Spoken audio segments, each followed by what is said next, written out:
मेरा नाम चंद्रशेखर है और मैं यहाँ पीएचडी का स्टूडेंट हूँ। मैं बिहार का रहने वाला हूँ, हिंदी प्रदेश का। मेरा पीएचडी का विषय है भारतीय नवजागरण की समस्याएं हिंदी प्रदेश में, और मेरा लंबे समय से वामपंथी छात्र आंदोलन से वास्ता रहा है। Our coming generations will ask for an answer. They'll ask us, where were you when new social forces were being unleashed?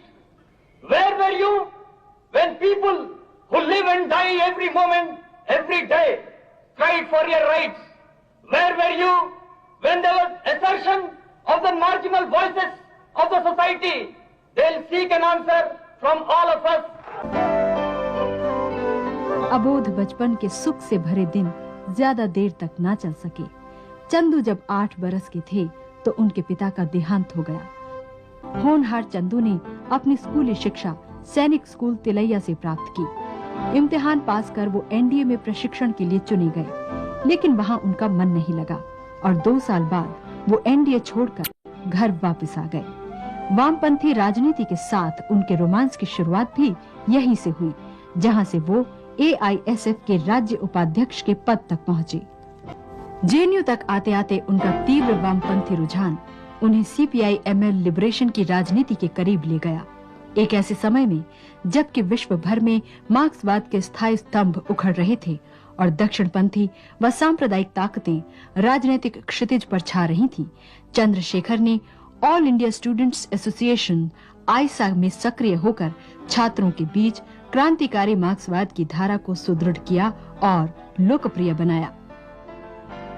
At this juncture of our history, the content of history has moved far ahead, and it is crying for new language, new voice, and therefore one feels that at this juncture of Indian history, 2 visions of nation building are contending with each other. One, that of a fascist, autocratic, totalitarian India. Another, of a democratic, secular and egalitarian India. ISA stands for the latter. ISA stands for a democratic India. 1993-94 में वो पहली बार छात्र संघ के उपाध्यक्ष बने और फिर लगातार 2 साल तक अध्यक्ष चुने गए। अंग्रेजों के खिलाफ लड़ाई में हमने देखा ही है, इसी देश में यहाँ के विश्वविद्यालयों से बड़े पैमाने पर लोग बाहर निकले, छात्र छात्राएं निकले। निकलना भी चाहिए, क्योंकि इस माने में तो हम प्रिविलेज्ड हैं। जेएनयू जैसी संस्थाओं में, यूनिवर्सिटियों में हम आते हैं, पढ़ते हैं, ज्ञान अर्जित करते हैं, नए तरह का ज्ञान अर्जित करते हैं, देश दुनिया के बारे में जानते हैं, अपनी स्थितियों के बारे में ज्यादा बेहतर ढंग से समझ पाते हैं। तो इस नॉलेज को डिसेमिनेट भी तो करने का कर्तव्य बनता है हमारा। समाज से जो हमने लिया है, समाज से हमने लिया है, उस समाज को देना पड़ेगा।